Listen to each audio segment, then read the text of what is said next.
Para eso recibimos a la psicóloga Valeria Ramos, ella es integrante del Fondo de Población de las Naciones Unidas. Gracias por acompañarnos, un gusto recibirte. Muchas gracias por la invitación, un gusto estar acá. Bueno, cuando hablamos de violencia a través de las redes sociales, podemos definir diferentes tipos de violencia y también, bueno, también diferentes tipos de público objetivo, ¿verdad? Sí. La violencia en las redes sociales, cuando hablamos de violencia digital o violencia facilitada por los entornos digitales, es la violencia basada en género, basada en generaciones o por orientación sexual, identidad de género, etnia, en el mundo digital. O sea, es esa violencia que se reproduce en los entornos digitales. Los entornos digitales de por sí no generan violencia ni desigualdad, sino que es esa que se reproduce. Puede ser a veces reproducida, cometida, amplificada o agravada en los entornos digitales. Hay diferentes tipos. También es importante entender que a veces es un continuo, ¿no? A veces la violencia puede empezar, por ejemplo, el acoso escolar puede empezar en la escuela físicamente, presencialmente, pero después continúa cuando el niño o la niña se va a su casa en los entornos digitales. Entonces ahí es algo que se continúa. Que eso a veces, sí, antes no pasaba. Claro, es 24/7. Claro, antes alguien sufría bullying, por poner un ejemplo, bueno, se iba a la escuela y respiraba hasta el otro día. Sí, ahora claro. es todo el tiempo, porque eso sigue. A veces que la violencia digital empieza en los entornos digitales. Claro. Por ejemplo, si un adulto, lo que vendría a ser el grooming, se hace pasar por alguien que no es y bueno, manipula a un niño, una niña, un adolescente para conseguir, para después manipularlo y después ejercer, por ejemplo, violencia sexual. Y a veces, a veces después se encuentran y esa persona no es la que era. Sí, entonces claro. ahí lo que vemos también las investigaciones nos dicen, también pasa en la adolescencia, bueno, esto con encuentros con desconocidos, personas que solamente conocí en internet, me voy a encontrar y esa persona no es quien era. ¿Y qué tan frecuente es que pase eso en nuestro país? Porque uno, bueno, sabe que tenemos algún caso de repente aislado, pero ¿hay ya porcentajes de personas que han sufrido este tipo de engaños? Bueno, nosotros tenemos todavía brechas en lo que es la información, pero sí, por ejemplo, sabemos que si vamos a hablar del ciberbullying y de las agresiones online que sufren adolescentes de nuestro país, en los estudios que tenemos que 39, casi 40% de adolescentes declaran haber vivido agresiones online por motivos de etnia, por motivos de obesidad, de estética. Altísimo. Es muy alto. Esos son agresiones. Pero después lo que se llama ciberbullying, es decir, que esas agresiones sean sostenidas a lo largo del tiempo, 2 meses, en forma sistemática, que es muchísimo. 1 de cada 5 adolescentes declara haber sido víctima de eso. Después, de las agresiones, todavía de lo que puede ser el grooming, no tenemos esos datos, estamos en vías de tenerlos, pero sí tenemos que casi un 30 y algo, 40% de adolescentes establecen, van a encuentros con personas que conocieron solo por internet. Y ahí les preguntamos, bueno, ¿qué haces ante eso? Y ellos tienen algunas pautas de cuidarse, decir, bueno, le voy a avisar a un amigo que sepa, me encuentro antes en un lugar público, le pido una videollamada, mando mi ubicación en tiempo real, le pido a alguien de confianza que me llame a tal hora y si no contesto es que las cosas no están bien. O sea, pero en realidad lo más importante es poder desarrollar esos factores protectores para que los niños, las niñas y los adolescentes sepan cómo cuidarse en un entorno que es un nuevo escenario para ellos de socialización. No es como para nosotros que los adultos entramos a este mundo ya siendo adultos, no nos socializamos así. Ellos es parte de la vida. Son nativos, sí. Desde que nacieron. Sí, entonces a veces tampoco es tan fácil, me voy, corto, no miro el celular. ¿Y de qué edades estamos hablando? Obviamente adolescencia, pero va hasta la mayoría de edad el estudio. Nosotros, el estudio que hicimos, que es un estudio con la Facultad de Psicología, que también participó la ANI, y que hicimos 2 ediciones, una fue antes de la pandemia, en 2016-17, y después lo repetimos junto con la ANEP en 2021 y 2022. Es un estudio dirigido a adolescentes. Ahora, por ejemplo, entonces tenemos las cifras de 15 a 19, de lo que nos dicen la población de 15 a 19 años. Perfecto. Pero, por ejemplo, el acceso a pornografía, que es también una forma de violencia, obviamente, claro. de agresión. Hoy por hoy, andando en las redes, les aparecen cosas, o a veces, sin querer, a veces las buscan. Vemos que en Uruguay la edad de consumo de acceso a la pornografía es 12,7 años, es decir, es antes de los 13, pero hay declaraciones que desde los 6 años hay chiquilines que han dicho, yo vi por primera vez a los 6 años. a veces accidentalmente, a Claro. veces buscando con palabras que el buscador... Entonces, bueno, eso es un cambio enorme, porque antes para acceder a imágenes de este tipo había que pasar por una serie de barreras, ¿no? En una época era la revista en el kiosco tapada, después vinieron los videoclubs que tenías que ser mayores. Claro. Ahora está ahí. Sí, sí, Bueno, sí. viste que ahora hay Entonces- algunos gobiernos, por ejemplo, en China, que hicieron medidas súper restrictivas justamente por eso, porque se les estaba yendo como un poco de las De las manos. manos. El acceso a determinados contenidos que son para adultos y los están consumiendo niños y adolescentes, y bueno, y la cantidad de horas que están también vinculados Exacto. con Internet. ¿Qué pasa con esto de enviar información o fotos privadas? Que capaz que lo pueden llegar a hacer con alguien De confianza. de confianza, con un noviecito, noviecita. Pero Exacto. ¿qué pasa ahí? Bueno, ahí esto es lo que le llamamos el sexting, que el sexting no es una forma de violencia, sino que es algo consensuado, es el envío de imágenes con contenido erótico, sexual, Sí. en forma consensuada. En Uruguay lo que nos dicen las investigaciones es que el sexting es una práctica reconocida y aceptada por los Sí. y las adolescentes. No todos la practican, pero sí hay diferencias entre 1 de cada 10, 5 de cada 10, 6 de cada 10 en que han pedido, en que han recibido, en que han mandado mensajes de audio. Entonces, eso es en el marco, vamos a decir, de la confianza. Pero a veces la confianza o el amor de la vida Claro. dura 2 semanas, ¿no? No, y además Exacto. lo cierto es que es un material, digo, que quieras, queda ahí. O Queda sea, ahí. No, Entonces, y que han claro. habido casos también de publicaciones, ¿no? A Exactamente, posterior, exactamente. una vez que esa relación termina, de la publicación de esas imágenes que son absolutamente Sí. privadas. A Han modo habido de casos venganza, en la por justicia. ejemplo. Exactamente, exactamente. Entonces ahí hay como lo que es la difusión de esas imágenes sin el consentimiento. Ahí también tenemos que entre el 20 y el 30% de adolescentes dicen tener imágenes, cerca del 20 dice tener imágenes en su celular propias para mandar en algún momento, ya las tienen como producidas. Bien. Otros dicen de saber que hay otros que ya tienen esas imágenes en su celular. Pero ahí, ¿qué pasa? Como decían ustedes, puede ser que termina la relación, esa confianza se rompió y por despecho, por Sí, venganza, por lo que sea. mando. A veces puede ser un accidente. Sí, sí, Claro. claro. Quedó el celular, no tenía una clave, bueno. voy a hacer la gracia, lo mando al WhatsApp de la escuela. A veces Hackeo. puede ser extorsión.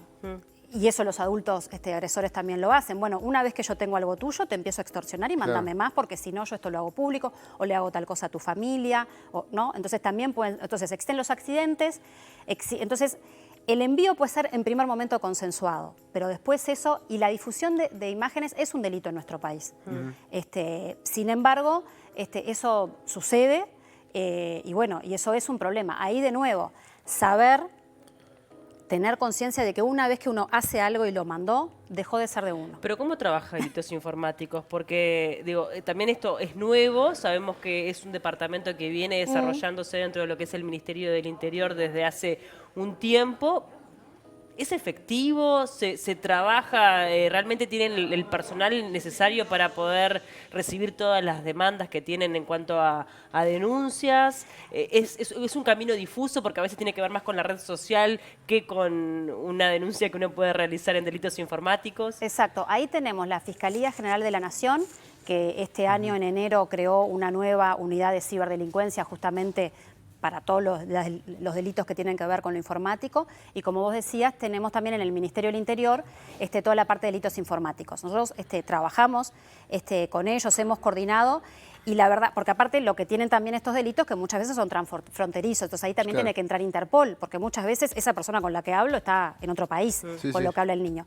Entonces ahí hay un equipo importante, hay pautas de cómo está trabajando, hacen un trabajo importante, van también por los liceos, porque es importante poder brindar esta información a las familias, a los chiquilines, a las chiquilinas, a los docentes, para también saber, bueno, cuando denuncio, a dónde denuncio, qué tengo que guardar. Por repente lo primero que hago es borrar todo. Sí. No tengo prueba de nada. Claro. ¿No? Entonces, bueno, hay pautas de cómo poder manejarse para lo que es la denuncia. Valeria, estaba pensando recién en las consecuencias, ¿no? Que uno, claro, las consecuencias del bullying, por ejemplo, han habido casos que son extremos, Sí. se llega a la autoeliminación, por ejemplo, pero ¿cuáles son las reacciones o por lo menos las sensaciones de aquellas víctimas que reciben este tipo de acoso, de bullying a través de las redes sociales?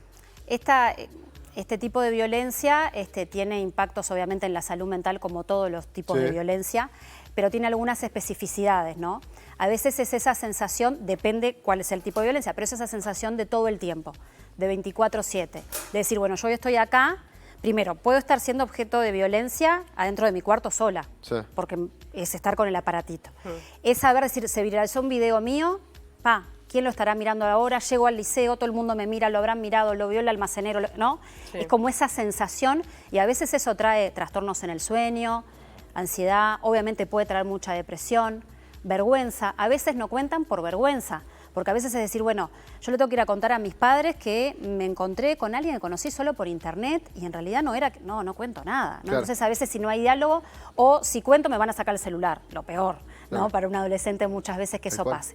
Entonces hay impactos a ese nivel y también hay impactos en toda la familia, porque en este tipo de violencia, cuando específicamente es justamente la que quedan las imágenes, la familia muchas veces ve las imágenes o las imágenes se difunden, por ejemplo, en todo ese barrio, en todo ese pueblo. Entonces después la familia dice, bueno, me da vergüenza que haya, no sé, un video de mi hija teniendo relaciones sexuales con el novio circulando por todos lados. Tal cual. O que hizo esto, o aparte a veces se culpabiliza. Hay familias que sostienen y apoyan, pero hay familias que les cuesta también. Entonces eso también, el ver el material también es distinto. También hay otras formas de violencia como las aplicaciones para cuestiones dañinas, aplicaciones que te enseñan cómo ser anoréxica, cómo mentirle a tus padres, cómo hacerte lesiones, cómo hacer para que no se den cuenta de tal cosa. Entonces hay un mundo en todas estas cuestiones que obviamente traen, sumado a los efectos generales de la violencia, ¿no? Pero bueno, tienen estas especificidades y obviamente depende de lo que estemos hablando, es el impacto que va a tener. Pero han llegado casos de autoeliminación también, porque no lo pueden soportar. La vergüenza y la humillación es enorme, entonces... Y hay que trabajar en la legislación, por dónde es el camino, de entender, porque bueno, obviamente que casi siempre la tecnología llega antes que la ley, pero es algo que hay que regular de alguna forma, ¿no? Sobre todo el acceso de niños y adolescentes a determinados contenidos. Sí, en Uruguay tenemos alguna legislación prevista, o sea, está la figura de violencia mediática en lo que es la ley de violencia basada en género. Dentro del Código del Proceso Penal tenemos estos delitos como la difusión de imágenes, como todo lo que es el ciberembaucamiento. Hay en el Parlamento un proyecto de ley de protección hacia niños, niñas y adolescentes en todo lo que es lo digital. O sea, Uruguay tiene alguna legislación, pero tiene que avanzar mucho en todo lo que no está legislado, en esto que vos planteabas, en los protocolos también para la prueba de la muestra, porque también en todo lo virtual a veces falsificar una muestra puede ser fácil, ¿no? Claro, es decir, entonces no son las muestras de lo presencial, vamos a decir, son otros protocolos que se requieren. Entonces, bueno, ahí también hay que hacer avances, que se está trabajando en eso. ¿Esta problemática se agravó post-pandemia? Mira, lo que nos da a nosotros los estudios es como bastante similar cuando uno lo mira, pero nuestro estudio es de sexualidad y relaciones afectivos sexuales en entornos digitales, donde la violencia aparece, pero no es un estudio específico de violencia. Nosotros en Uruguay tendríamos que hacer un estudio de prevalencia de violencia digital. Ese estudio no está. Entonces ahí tendríamos que saber. Obviamente que la pandemia, a esto que por el encierro que trajo, aumentó el tiempo online.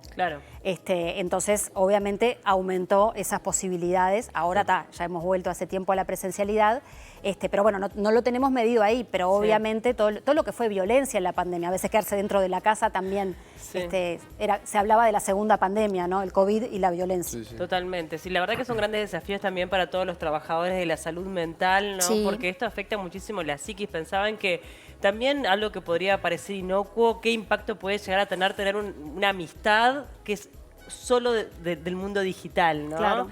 Perder eso de la presencialidad, perder eso del cara a cara, que también está pasando mucho en las nuevas generaciones, ¿no? Que de repente están hablando por WhatsApp todo el tiempo, pero no se juntan en la casa, las amigas, los amigos. O se juntan y hablan por WhatsApp. O se juntan y hablan por WhatsApp y vos decís, pero ¿por qué no vas a la casa como hacíamos en nuestros tiempos? Y bueno, y eso también, digo, ya se verá con el paso de los años el impacto que puede llegar a tener a nivel de la psicología tecnología, capaz que Sí. el tema de los gran cantidad de casos de ansiedad que hay o de ataques de pánico pueden llegar capaz que estar vinculados con eso, no lo sé. Hay un impacto importante en lo que es cambió la socialización, Eso. cambió la subjetividad. Hay un impacto directo en eso porque tienen ese escenario desde que nacen, es un nuevo escenario de su vida. Sí. Como es la escuela, como es el liceo, como es el barrio, bueno, los entornos digitales, el mundo virtual es un nuevo escenario, entonces obviamente que eso, con cosas positivas y con cosas negativas, va a impactar y sí, es un desafío para el profesional de la salud, también para la educación, porque es un tema que hay que colocarlo en la educación sexual como algo protector, generar las herramientas para decir, bueno, esto estás en este mundo, bueno, así como para cruzar la calle mirás el semáforo y cruzas con verde, bueno, para hacer estas cosas también hay que tener ciertos cuidados. Valeria, muchísimas gracias por acompañarnos, gracias a fue un gusto ustedes. enorme recibirte. Muchas gracias. Gracias.